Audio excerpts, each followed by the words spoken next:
Hello, my name is Megan Wan and I'll be presenting benchmark testing. During the customer interview, many customers have told me that when operating the flashlight, it's kind of annoying, the sound that they hear, because when they crank, the crank makes a pretty loud sound, and that when they crank really fast or in a really long time, then it'll irritate them. And so they suggest that I should reduce the sound, and so that when operating it's smoother and it shouldn't be very irritating when operating flashlight. Another thing that they have mentioned about the flashlight is that when cranking the flashlight, they say that the flashlight should have a longer duration of time. So right now, in one of the tests that I did, is that I cranked and I have measured the time that it takes. So averagely it's 1 second for the duration of that one crank. So the customer suggests that make concerns that we should make a flashlight that has a longer duration of time, and that there is more continuous motion, like the flashlight doesn't go out. For the noise reduction, I have come up with one design. I will put a rubber cover on it, and so that when the crank twist and make that wheel turn, then it will not have a higher and then very loud sound.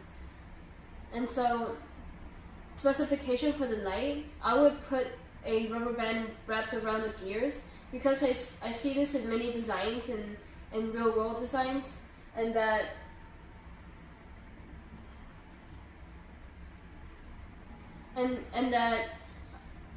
they have this rubber band structure that pulls the wheel and makes an axis, and that right now I feel it's logical that we can put that, and that once the grill is cranked or the flashlight is cranked, then the rubber band will do all the hard work and all the motion and do the levers and stuff. Where I drew a box, and then there's the human energy, and that's us that's cranking the flashlight, and then when operating, we have separated different parts, like the lever is one thing, or the magnets is another thing, or the light bulbs is another thing. And so there's different parts to it, but one part needs the other part to function. It's just like a body, organs, just like a human body organs.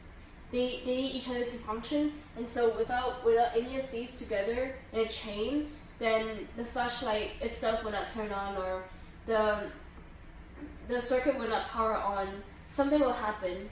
And how I came up with some of the design is how I learned that the magnet is actually rotating, and it creates energy, and when that happens, it transfers that energy to the copper wire, and one of the copper wires connected to the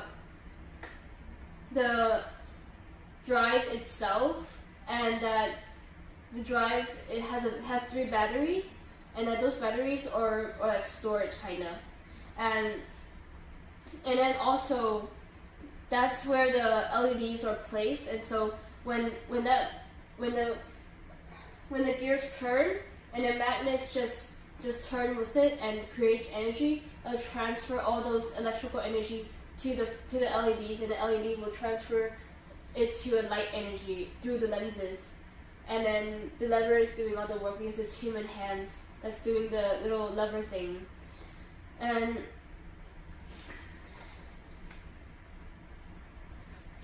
before even drawing this box at all, I have no idea how it would turn out, how I would know that, oh, the gears will work like this, or like the magnet is a energy producer. So I have no idea. Before I even done anything, I thought that maybe the flashlight only have a motor and maybe one wheel, but that's not the case. When I disassembled the flashlight, I took everything apart, including the LEDs. I took out the batteries as well. I have basically accidentally broke one of the copper wires, and so I have to meld them together and do all the goodies with it.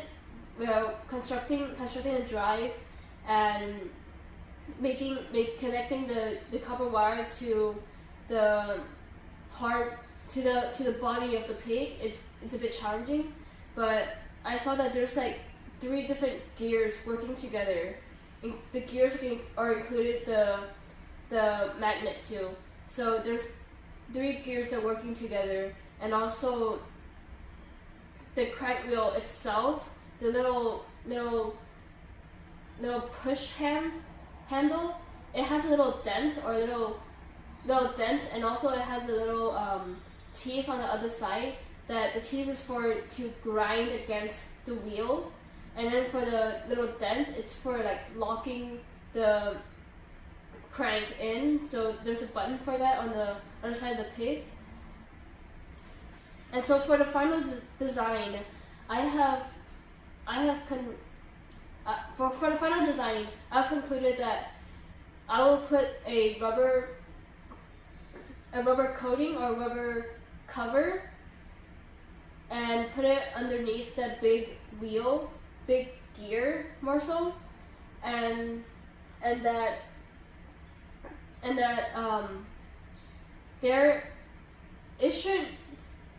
the mass shouldn't really change that much, but it might.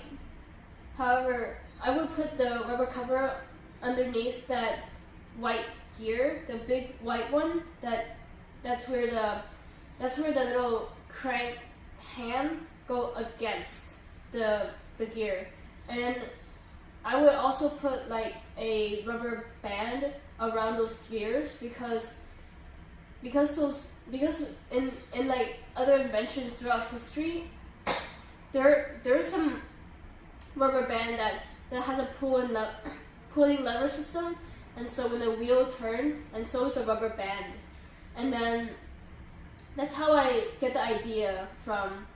And then for exterior design, I would put a little grip pad. So it has a little pad for the little fingers to grip, and it's easier to more comfortable to grip the pad like that.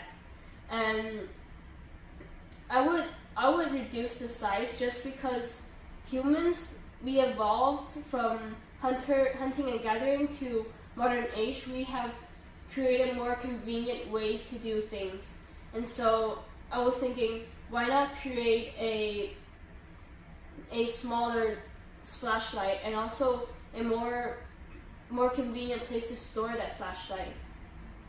Also, since I've observed that I tried many different ways to hold the flashlight, and that when pressing the button for using the flashlight itself, like pressing that one button and the flashlight will go continuously on without power, without cranking it, that specific button or that specific little switch, I would turn it into a button, because it's a little bit more convenient that way, because we don't like to go up and down that much. We just like to press on things just one time and one time only.